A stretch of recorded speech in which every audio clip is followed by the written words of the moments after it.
అత్తయ్య గారు తీసుకోండి.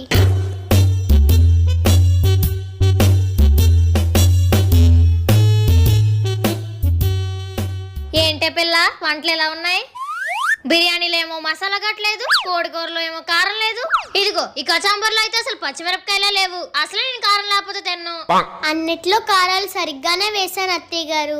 నాకు ఆ కారం సరిపోదు. ఇక నుంచి నువ్వేం వండినా చేసినా అన్నిట్లో కారం ఎక్కువగానే ఉండాలి, అర్థమైందా? ఇది నాకొద్దు, వెళ్ళి కాఫీ చేసి పట్టుకురా. ఇంత కష్టపడి వండితే తినకుండా మళ్ళీ నాకే పని చెప్తావా? చెప్తా నీ సంగతి. A few moments later. అత్తయ్య గారు కాఫీ.